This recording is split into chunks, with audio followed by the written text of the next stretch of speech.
isang congressman na lumuhod po begging sa regional director ng DSWD sa Region 9 na matuloy po ang kanyang payout. Isang kongresista rin po ito.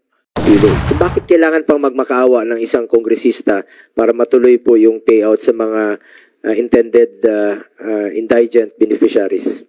Dyan, yan din ang sabi ninyo last year. Kaya si Senator Bongo nagdududa na rin eh. Mr. Secretary, kung gustuin mo talaga kaya.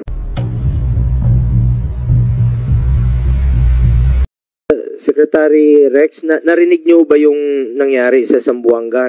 Nabasa ko lang po sa Facebook, no?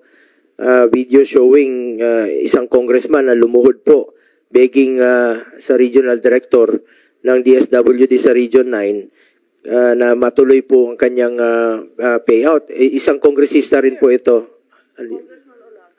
Nandito yata siya. Nandito ba siya? Ayun, sabi niya, ipaparating raw niya sa komite ang kanyang reklamo, no?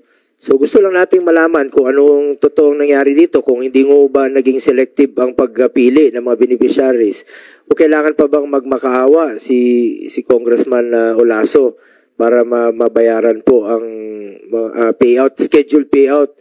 Nagwawala na po, nagrarally na yung mga tao doon, nagmamakaawa para matuloy po yung payout. Kung qualified naman po sana, ang pakiusap ko naman sana, Secretary Rex, ay maging fair lang po tayo. Sinabi niyo na po na hindi po kayo magiging selective dito sa mag-identify ng beneficiaries. Bakit po na hindi natuloy po ito at na-hold nga, ika nga. I am sure hindi lang po ito nangyayari sa Zamboanga. Mas marami pa pong lugar na nangyayari rin po ito na hindi natutuloy yung payout. Ano ho ba ang totoong rason dito kung hindi ho ba naging selective ang inyong opisina sa pagpili? Kung bakit kailangan pang magmakaawa ng isang kongresista para matuloy po yung payout sa mga intended indigent beneficiaries? Madam Chair, una po sa lahat, hindi ho naging selective ang departamento natin. Ang mga social worker ho natin ang sumusuri niyan. Pagka nagbigay ho ang kongresista o ang kahit na sinong partner na ng referral list, binevet ho natin mabuti yon. Lahat ho naman maraming nagre-refer. That time, si Congressman Olaso submitted the list, and a couple of days before his supposed payout, sinabi na ho namin sa kanya na hindi pa ho kami ready mag-payout at hindi pa ho tapos yung pagsusuri ng listahan na yon. We have to be careful. But we also assured him, at alam niya ho yun, we assured him na hindi magaganap yung payout na yon, pero hindi ibig sabihin na hindi magpe-payout. Tinatapos lang ho natin yung pagsusuri at pagve-vet ng listahan. That's our conversation with him, and he even acknowledged that. Kaya nga sinabi namin, wala naman hong nakaschedule na payout that day. Actually, he's here together with Mayor Beng Climaco. They're all here to complain.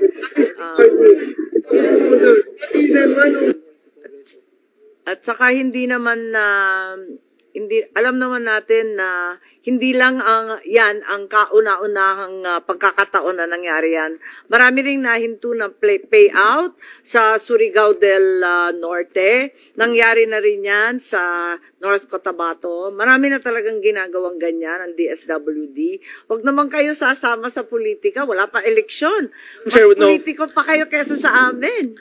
Madam Chair, no, we told Congressman Olaso ahead of time na hindi ho matutuloy yung payout kasi hindi pa ho kami tapos dun sa pag-vet ng listahan ho niya. Ito pa, Sec. Rex, no?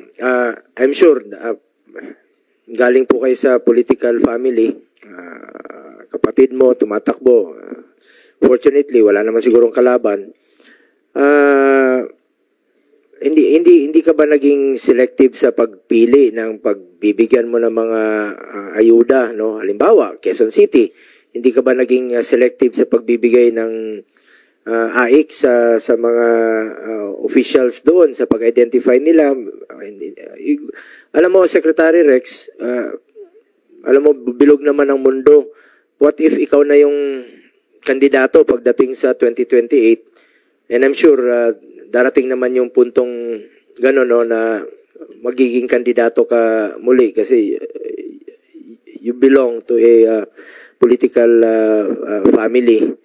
At alam niyo naman nung panahon ni dating Pangulong Duterte, ang Valenzuela, ay kung ano ang mga pangangailangan doon sa inyong ospital, sa inyong dalawang ospital, sa mga indigents doon, when you were still the mayor, nagkapalitan na lang kayo ng iyong kapatid, ay binibigay talaga what is due, especially doon sa mga indigents. Yung talagang mga kababayan nating mahihirap po.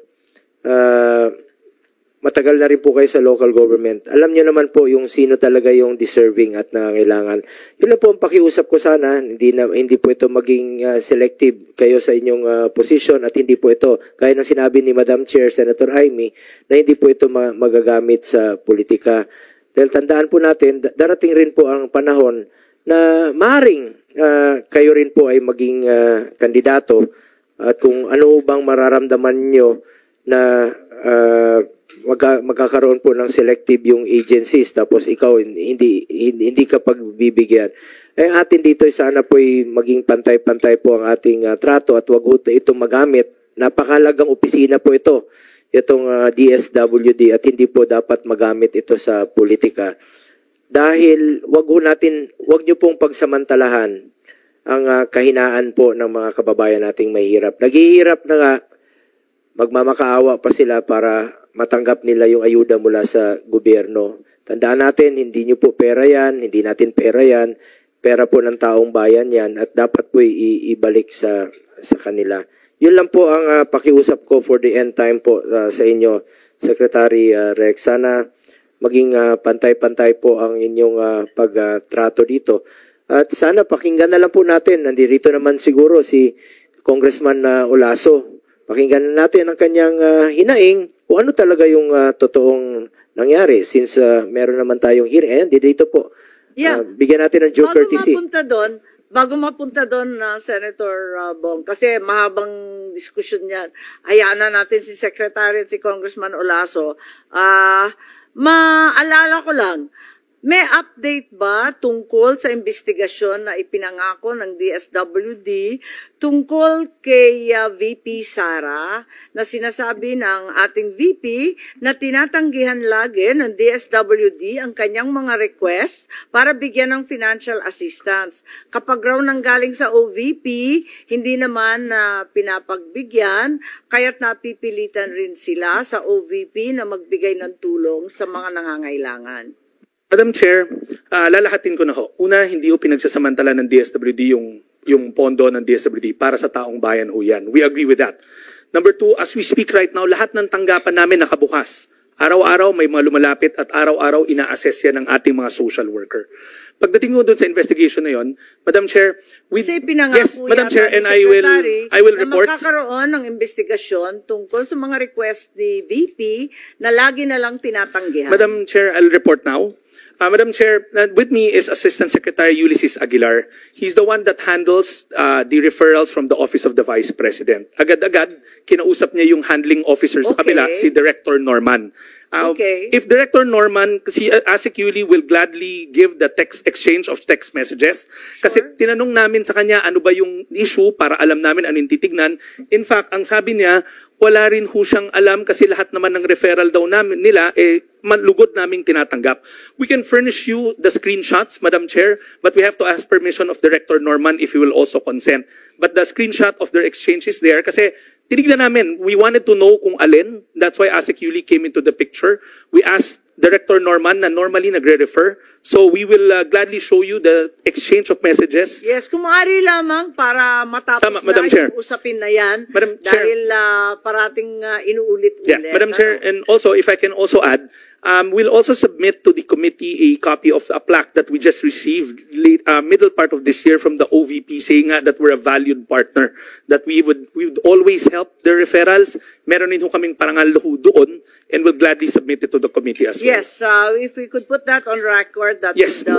would put the matter at rest and we can be Yes, clarified Madam Chair, on we will have to the seek concern. the permission lang of Director Norman kasi it's a private Okay. exchange between the two of them. But Yes. on our side, we will gladly furnish you the screenshot, Yes. provided that Director Norman will also agree because of data privacy. Thank you very much, Secretary. We'd be very grateful for the update. In the meantime, if you could be very brief, Congressman Senator Tolentino has just arrived. We're trying to wind down the hearing, having already requested specific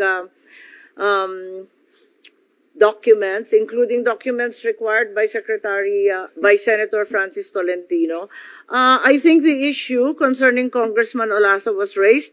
The Secretary has stated, Congressman Olaso, you can sit, but if we could be very, very brief, because Secretary Rex has already said that he had told you beforehand that the payout Director, Madam Chair, the regional director had informed you beforehand that the payout could not occur because the list had not been verified. And of course, you went on media and said otherwise.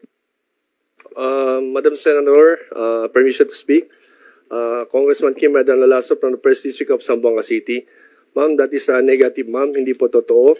We were already scheduled, ma'am. Yung payout namin scheduled on the 12th, on the 11th. Unfortunately, Secretary, after the filing of my candidacy for mayor last Tuesday, October 8, the following day, Wednesday afternoon, I received a call from DSWD telling me na hindi na matutuloy yung payout. Sabi ko, bakit? Ano nangyari? Sir, pinahinto sa taas. Sabi ko, bakit? Hindi pwede Madalas kasi... naman nangyayari yan sa amin lahat eh. Yes. Sabi ko, if that would be the thing, sabi ko nga, dapat give me a written letter. At least I can show that to the people na pinahinto sa taas. But the point of view there, walang written letter. And even the regional director nag-text sa akin. Sabi niya, sir, ayaw kong maipit. So sabi ko, I cannot stop the payout not unless you'll give me a written letter. Wala pong galing black and white from the SWD. That's my basically point of view. And until now, I met the regional director last Friday. Sinabi ko, ano nangyari? Sabi niya, wala talaga. Sabi ko, please come here, nandito sa payout. Pumunta kayo dito. Wala naman pumunta. So pumunta yung staff niya, pero hindi pumunta si RD. But pumunta doon, sinabi lang sa amin, stop yung payout. Ganun lang. But then after that, Madam Chair, sabi ko, I have to go and clarify with the regional director, ano ba talaga? At least he has to explain it to the people of Zamboanga City. Hindi pa pwede na lang na stop yung payout. Walang dahilan. But basically, let us not duck things into, nung nag-file lang ako, kinancel lahat ng pondo ko. Sabi ko, wag naman sana daw ganun kasi itong pera na to binibigay sa mga Pilipino, hindi to pera ng mga magulang nila. Pera to ng taong bayan. This is taxpayers' money. So I really stand for it. And that's my thing. Hindi pa pwede iwanan natin yung taong bayan ng ganun. Because that is the program of our beloved President Bongbong Marcos and our Speaker of the House, Martin Romualdez, na dapat lahat ng naiiwan matutulungan dito sa bagong Pilipinas. Pero sa ganitong nangyari, hindi po tayo masaya, Secretary. And that's not true na sinabi nyo kanina na you informed me earlier na hindi ready yung payouts. Nandito na, sir, ready na. We posted on Facebook. That is already 3 weeks ago. We posted it. Ready na. More than 12,000 payouts, pinakancel lahat. Bakit po ginaganon ako?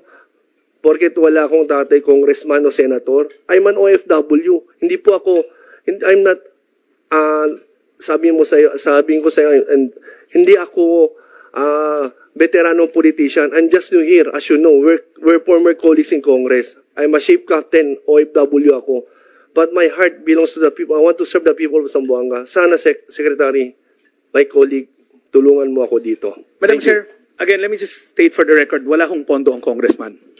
Yung sinabing pondo ko, wala akong pondo ang congressman. These are department disbursed funds. As we speak right now, lahat ng opisina namin, anybody that walks into our office, pinoprocess ko yan. Now, that list, that referral list that's given to us, I'll get it from Congressman Olaso right now. We'll look into it again. I'll talk to the regional director na kausap niya, who happens to be a career social worker. Nandiyan na ho siya, matagal na. Give me the list, I'll talk to the regional director, then if he says that the list is clean and it's ready for to be paid out, kasi talagang kailangan, then we'll pay it out. Bakit po? Secretary, ang problema dyan, yan din ang sabi ninyo last year. Kaya si Senator Bongo nagdududa na rin eh. Madam Chair, in the last hearing, I told the good senator, I think there's a miscommunication between his office and our office. The original list that they gave Madam us, Chair. which we can give back, is a list of LGUs, not end beneficiaries. Binalik ho namin yon at sinabi namin hindi ho itong mga beneficiaries, kundi mga local government units ho to. Kung pwede ho kami bigyan ng direct referrals. Meron ho silang mga social worker naman po na mga qualified. Sabi ko lang naman sa inyo, pag qualified po yung beneficiaries, balikan nyo po. Hindi naman siguro kailangan umabot ng 1 taon para balikan po sila. Pwede naman yan 1 week. Tingnan nyo kung, alam nyo, Mr. Secretary, kung gustuin mo talaga kaya,